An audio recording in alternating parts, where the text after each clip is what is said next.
You are impatient, and your impatience is making you weak. It is making you obvious. It is making you a victim waiting to be claimed by the world. Right now, you confuse movement for progress. You confuse reaction for power. You are chasing, exhausting yourself, and coming up empty. This ends today. This book is not about motivation. It is about a cold, strategic recalibration of your entire nervous system. We are erasing the frantic civilian mind and installing the operational software of the apex predator. Your most sophisticated weapon is not your aggression. It is your absolute, unwavering, tactical patience.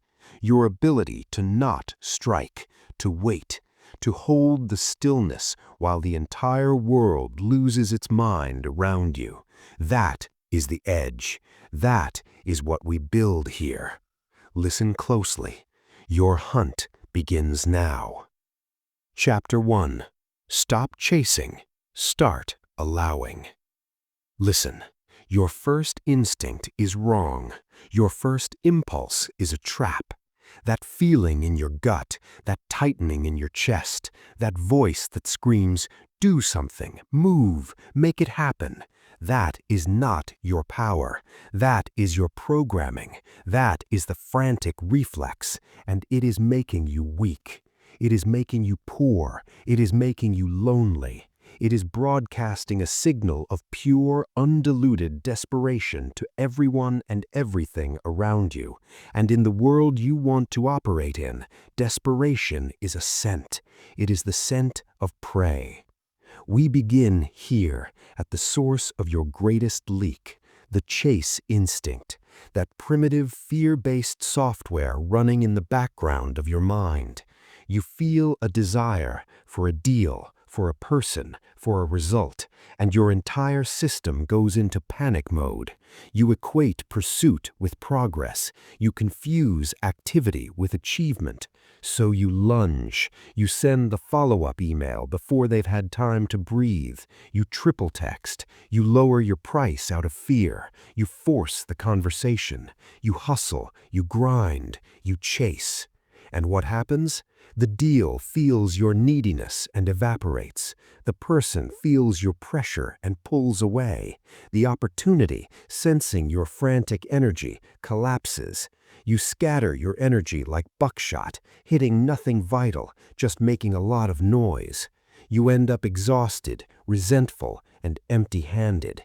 You chased, you failed. That's the cycle. That's the civilian cycle. It's not about the action, it's about the energy behind the action. You must understand this.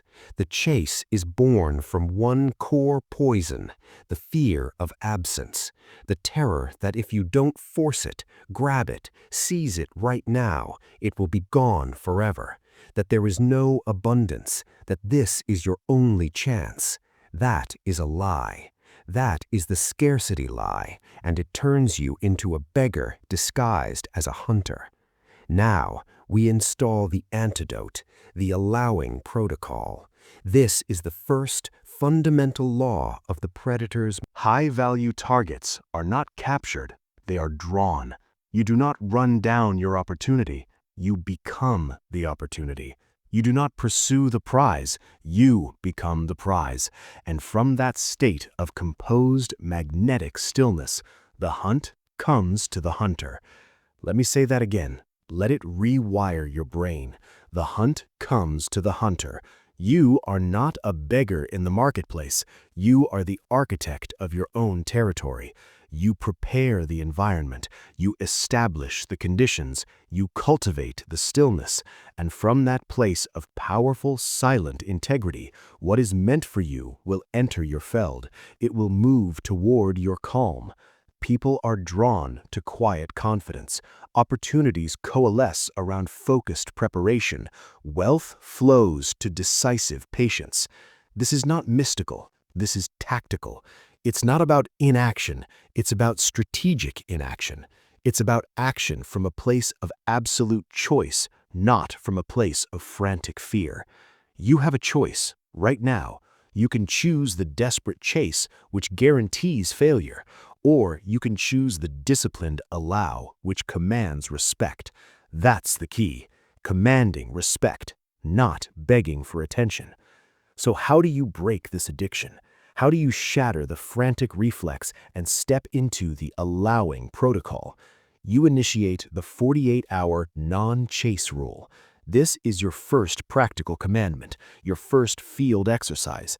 For the next 48 hours, you will not initiate, you will not chase, you will not force.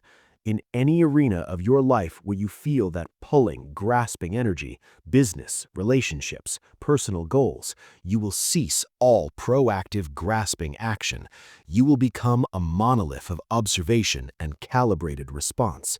You will not send the just checking in email. You will not double text. You will not bring up the unresolved issue out of anxiety. You will not push for the close. You will not volunteer for the extra work to seek validation. You will stop. You will be still. You will listen. You will watch. Your only job for 48 hours is to observe and respond. Only respond when prompted. Only engage when invited. Only act when the situation has presented a clear, unambiguous opening.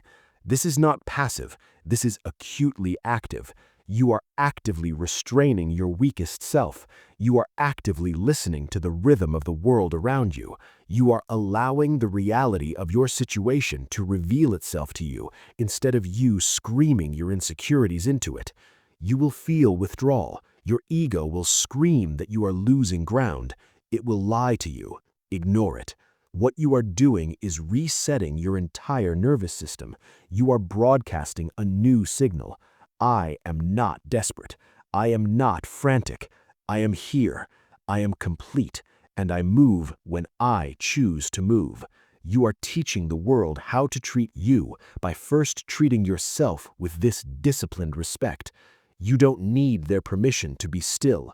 You don't need the deal's permission to be patient. Not my only chance. This is recon. You are redefining the moment. You are not missing an opportunity. You are gathering intelligence. You are mapping the pattern. This single sentence dissolves panic and installs purpose. It transforms you from a frantic participant into a calm observer gathering data. You don't need the world's permission to take your time. That's the key. The world wants you to believe in scarcity, so you act without thinking.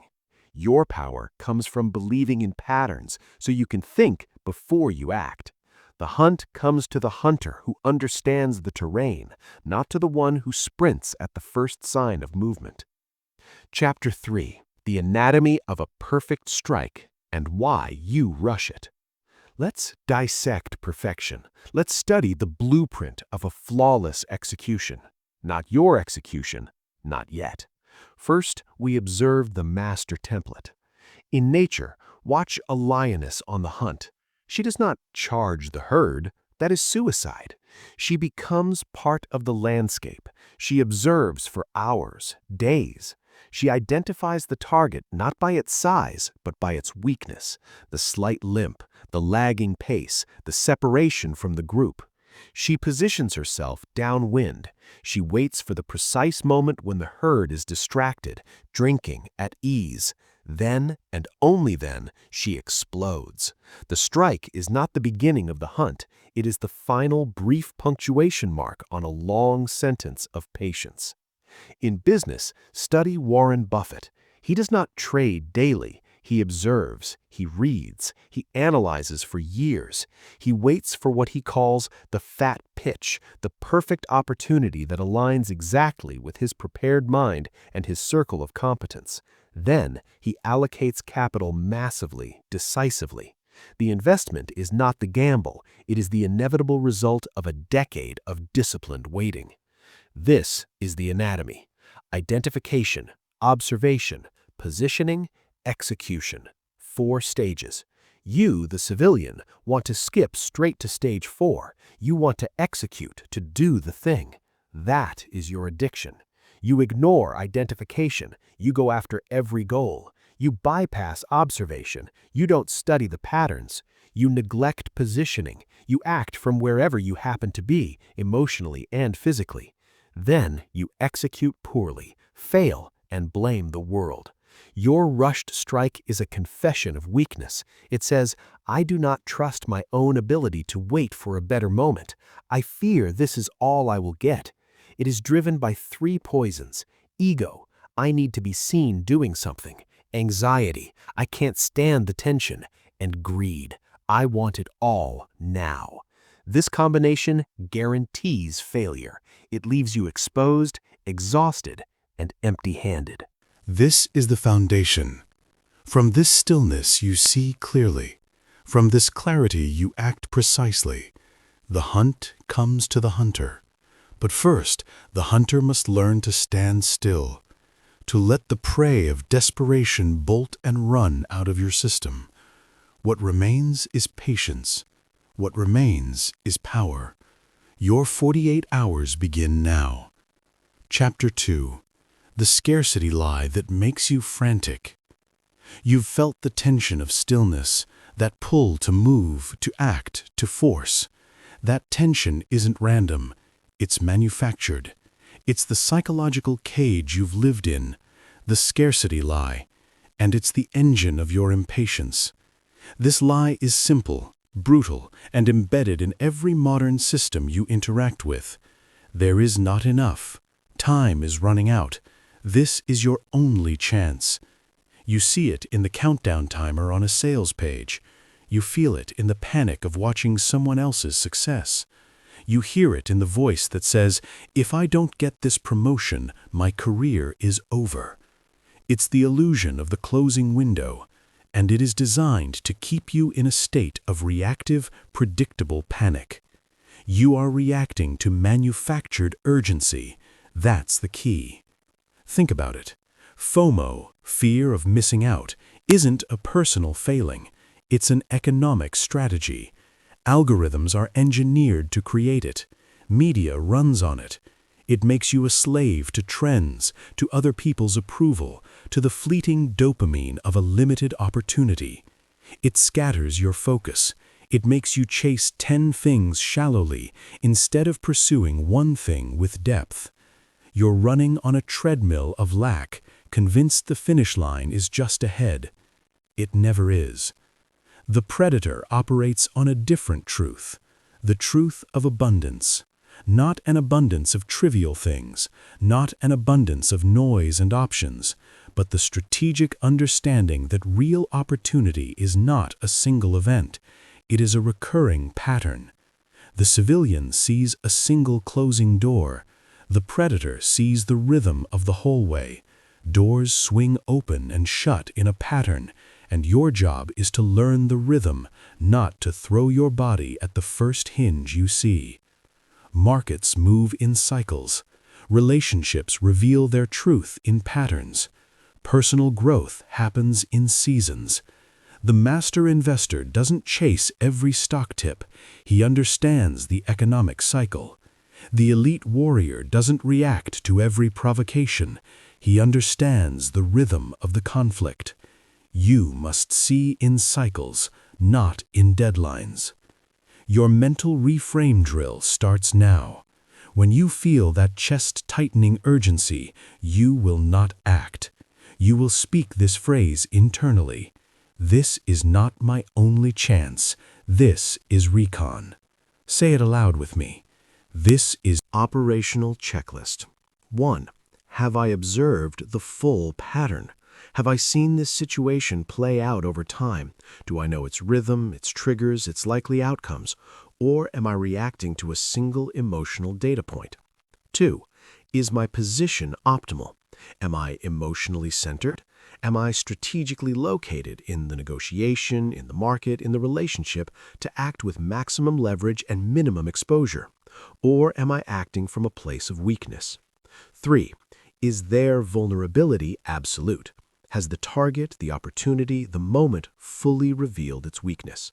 Is the opening clear, undeniable, and ripe? Or am I hoping to force an opening that isn't there? If the answer to any of these is no, you wait. You don't negotiate with yourself. You don't make excuses. You wait. Execution is a privilege earned by the disciplined. You have a choice. Be the amateur who strikes at shadows or the professional who strikes only at certainty. Chapter 4. Cultivate your observation post, the mindset of the watcher. Your primary work is not doing. Let me repeat that. Your primary work, the foundation of all power, is seeing. You cannot strike from inside the frenzy. You cannot discern the pattern while you're running in the herd. You must extract yourself. You must build a mental fortress of calm, an observation post, and you must learn to live there. This is the mindset of the watcher. Not a passive spectator, but a strategic, detached analyst of reality. Think of a military reconnaissance team. They do not engage. They hide. They watch. They note everything. Patterns of patrol, weaknesses in defense, rhythms of activity. Their entire value is in their unseen, patient observation. They are gathering the intelligence that makes the eventual assault a victory, not a bloody gamble. You are that recon team for your own life. Your mind must become that blind, that hidden vantage point. From it, you witness the chaos, the emotional drama, the office politics, the market hysteria, your own reactive thoughts, without the need to participate, to judge, or to immediately fix. Your old self saw a problem and jumped in. Your new self sees a system and studies it. This requires a ritual, a non-negotiable daily practice, the 20-minute daily recon ritual. For 20 minutes each day, you will sit in complete silence. No phone, no input. Your only task is detached observation. You will observe 3 layers. First, your own thoughts. Watch them like clouds passing. Do not follow them, do not judge them, just note, there is a thought about fear. There is a thought about scarcity. You are not your thoughts. You are the watcher of your thoughts. Second, your environment. Recall a key interaction from your day. Replay it not as a participant, but as a security camera. Watch the Not my only chance. This is recon. You are redefining the moment. You are not missing an opportunity. You are gathering intelligence. You are mapping the pattern. This single sentence dissolves panic and installs purpose. It transforms you from a frantic participant into a calm observer gathering data. You don't need the world's permission to take your time. That's the key. The world wants you to believe in scarcity, so you act without thinking. Your power comes from believing in patterns, so you can think before you act. The hunt comes to the hunter who understands the terrain, not to the one who sprints at the first sign of movement. Chapter 3. The Anatomy of a Perfect Strike and Why You Rush It. Let's dissect perfection. Let's study the blueprint of a flawless execution. Not your execution, not yet. First, we observe the master template. In nature, watch a lioness on the hunt. She does not charge the herd. That is suicide. She becomes part of the landscape. She observes for hours, days. She identifies the target not by its size, but by its weakness, the slight limp, the lagging pace, the separation from the group. She positions herself downwind. She waits for the precise moment when the herd is distracted, drinking, at ease. Then, and only then, she explodes.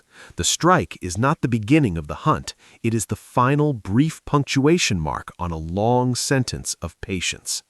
In business, study Warren Buffett. He does not trade daily. He observes, he reads, he analyzes for years.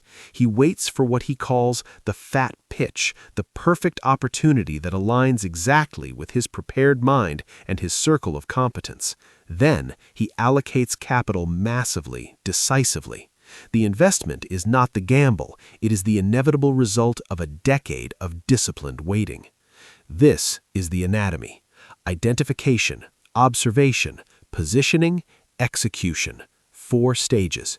You, the civilian, want to skip straight to stage 4. You want to execute, to do the thing. That is your addiction.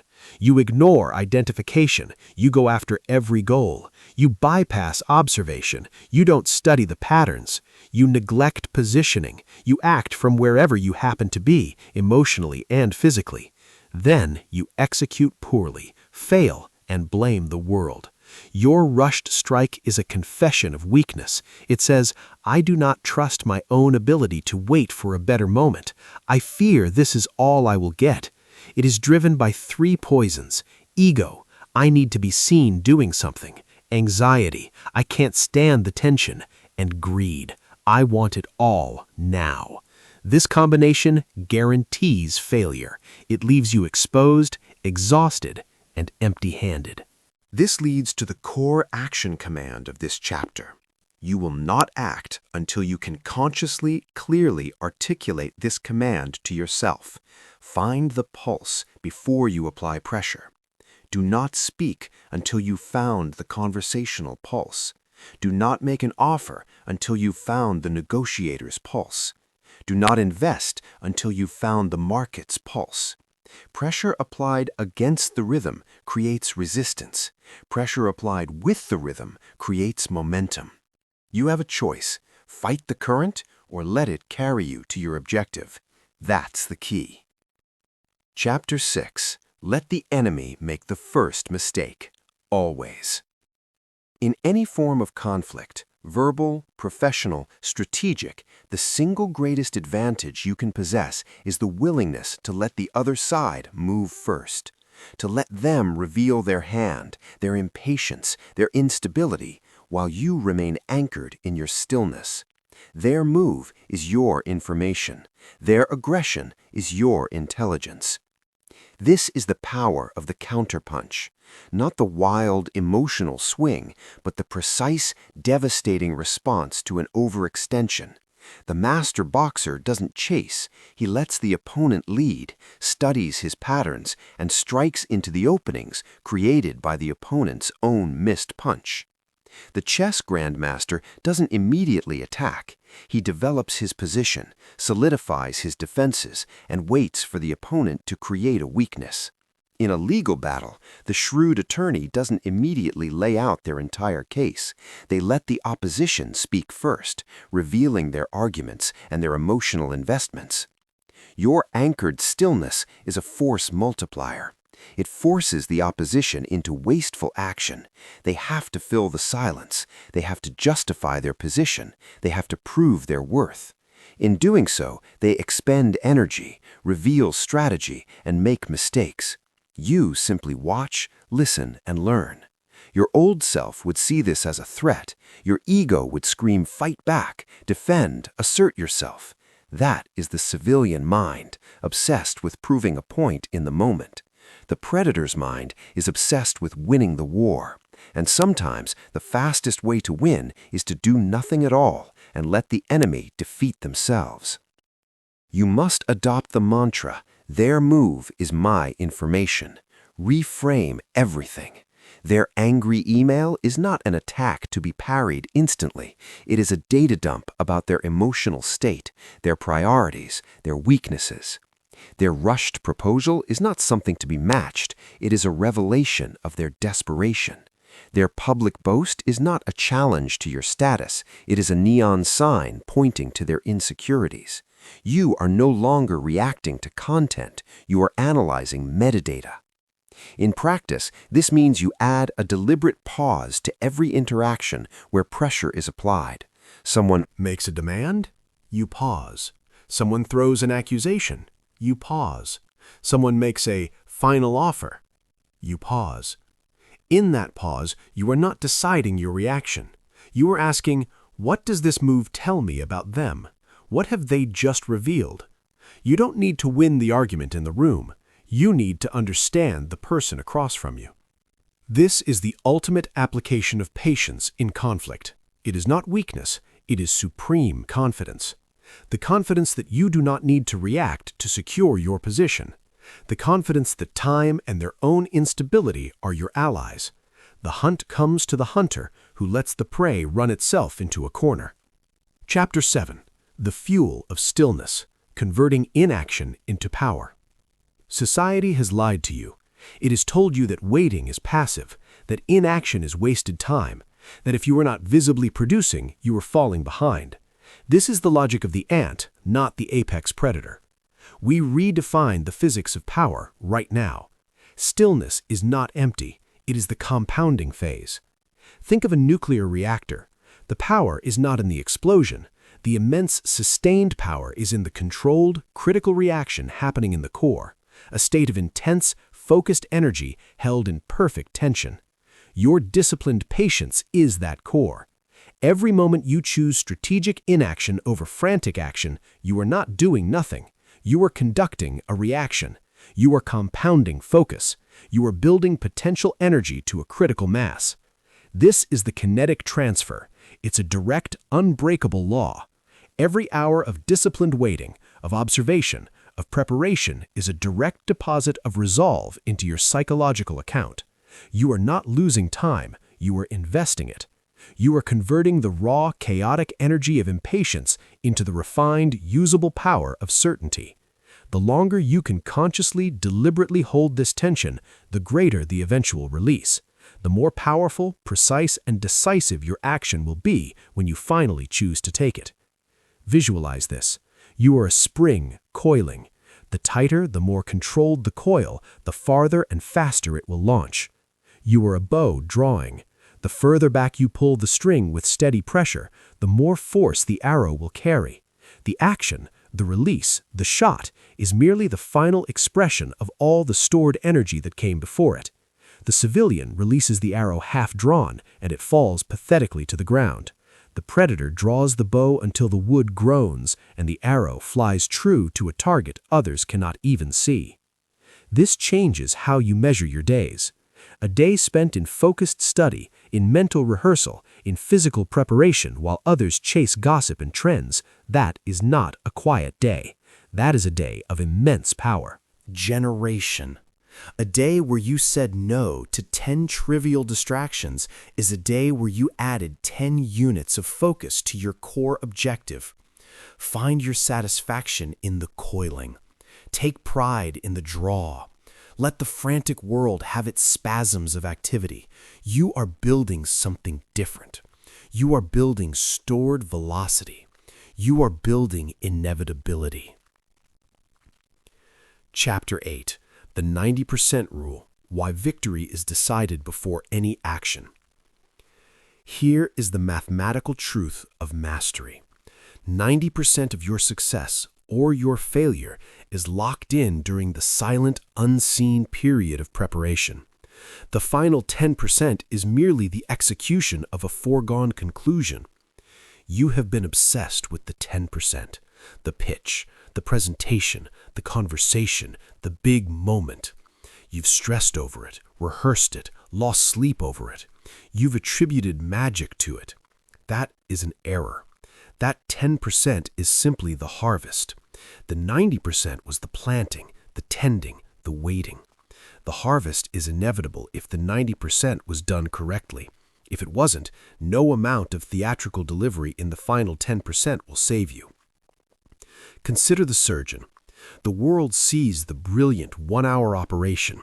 They don't see the 14 years of study, the countless hours in the anatomy lab, the years of residency under pressure, the mental visualization of the procedure performed 100 times in the mind before the first incision is made. The operation itself is the easy part for the prepared. It is the simple manifestation of a decade of unseen work. You must shift your identity. You must take your pride, your focus, and your sense of accomplishment from the execution phase and move it into the preparation phase. Your satisfaction must come from the quality of your study. Your confidence must stem from the depth of your observation. Your pride must be in the rigor of your daily disciplines, not in the applause you might receive at the end. The predator's victory is in the stalking. The nutrition is in the hunt itself. The final kill is just a formality. This means you stop waiting to feel ready. You are ready when your preparation is complete, not when your fear subsides. It means you stop outsourcing your confidence to the outcome of a single event. Your confidence is the unshakable knowledge of your own thorough preparation. You have a choice. Be the person who hopes the final 10% will save them, or be the person who knows the final 10% is a victory lap for the 90% you've already dominated. Directive. Starting today, you will allocate your mental energy, your time, and your identity accordingly. 90% of your focus goes to the unseen work, the learning, the planning, the physical training, the relationship building, the skill acquisition. Find your joy there. The final 10%, the performance, you will treat as a detached professional, simply administering the plan. When you internalize this, a profound calm descends. Performance anxiety evaporates. You understand you are not going into the arena to find out if you can win. You are going in to demonstrate what you already know. The outcome is already determined by the quality of your patience. This calm is your final, most impenetrable armor. Chapter 9. Your new nervous system. Apathy as armor. We arrive at your psychological Kevlar. Not indifference, not numbness, strategic apathy.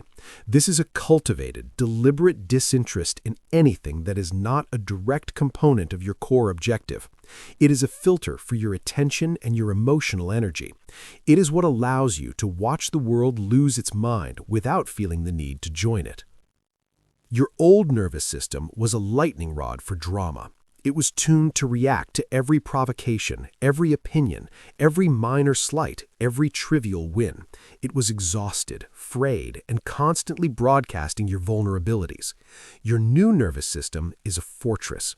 It lets the small rounds of daily drama, the rude comment, the online insult, the office gossip, the minor setback, ping off its surface. They register as noise, not as threats. You save your vital emotional and cognitive resources for the one focused shot that matters. This apathy is a choice. It is the ultimate expression of your priorities. You are not cold, you are conserved. You are not unfeeling, you are allocating your feeling with the precision of a strategist. Implement the "Does this matter?" gauntlet.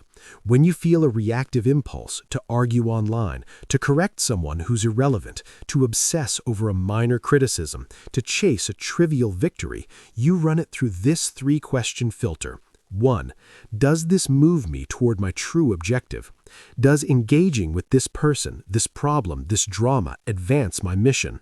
Or does it simply provide a temporary ego hit or distraction? 2. Does this reveal my hand? By reacting, am I revealing my strategy, my insecurities, or my position to opponents who are watching? 3. Does this expend vital energy? Is this worth the mental, emotional, or physical capital it will cost? Could that capital be better deployed elsewhere? If the answer to any of these is no, you apply the armor. You let it pass. You feel the impulse, acknowledge it, and choose not to fund it with your attention. You don't need to have the last word. You don't need to prove you're right. You need to conserve your energy for the battles you've already chosen. This is the final refinement of patience. Patience isn't just waiting for the right moment to act. It is also the daily moment-to-moment discipline of not acting on the million wrong moments that present themselves. It's the patience to ignore the insignificant. Your armor of apathy makes you invisible to petty conflicts and magnetic to significant opportunities. You become a black hole for drama. It gets sucked in and emits no light. Chapter 10. The Predator's Pledge. A code of infinite patience. This is your oath, the summation of everything. This is the code you will internalize, repeat, and live by. It turns philosophy into protocol. It is your new constitution. The Predator's Pledge. I move from certainty, not from hope. I value position over motion. My silence is my strategy, and my patience is my power. I observe the full pattern before I diagnose. I let the enemy exhaust themselves first, always. I find the pulse before I apply pressure. My stillness is my fuel, and my preparation is my confidence. I am indifferent to everything that is not my hunt. The hunt comes to the hunter. I am the hunter. I operate on an infinite timeline. This pledge cements the final, most liberating concept, the infinite timeline. You must adopt the geological perspective. Your campaign for mastery, for wealth, for impact is measured in years and decades, not in weeks and months. The civilian is ruled by the quarterly report, the monthly metrics, the weekly drama. This creates petty, crushing urgency. The predator measures progress in seasons and cycles. This dissolves urgency and installs endurance. When you think in decades, a bad week becomes a meaningless blip. A missed opportunity is merely a data point for the next cycle. A rival's temporary win is irrelevant noise on a long-term chart. This is the ultimate luxury and the ultimate weapon: time. The frantic world has none. You have an abundance. You are not late. You are early for the next greater wave. Your final command from this moment forward is this: go 10 times slower than your instincts demand. When your gut says react, you pause 10 times longer. When your ego says strike, you observe 10 times more. When anxiety says hurry, you deliberately slow your breath, your speech, your decision. This deliberate deceleration is the ultimate power move. It is the application of infinite patience to a finite moment. It is the demonstration that you are not governed by the clock of the world, but by the clock of your own destiny. You now have the architecture. You understand the weapon. Impatience is a leak. It is a scream in the forest. It is the twitch that spoils the shot. Patience is the seal. It is the silence. It is the frozen, perfect form before the release. From this moment forward, you do not chase. You observe. You do not react. You calculate. You do not force. You allow. Your observation post is built. Your pulse drill is active. Your apathy is your armor. You let the enemy make the first mistake, always. You understand that the 90% of the work is the quiet, unseen preparation, and you operate on an infinite timeline. The frantic civilian mind is gone. The predator's operating system is installed. Now, the test. Your first mission is this: for the next 7 days, you will implement the 48-hour non-chase rule on a loop. You will not initiate, you will only observe and respond. You will find the pulse of your life, your work, your relationships. You will document the chaos you no longer participate in. You will feel the power of the coil. This is not a suggestion. This is the first strike of your new hunt. Prove to yourself that you can hold the stillness. Hunt comes to the hunter.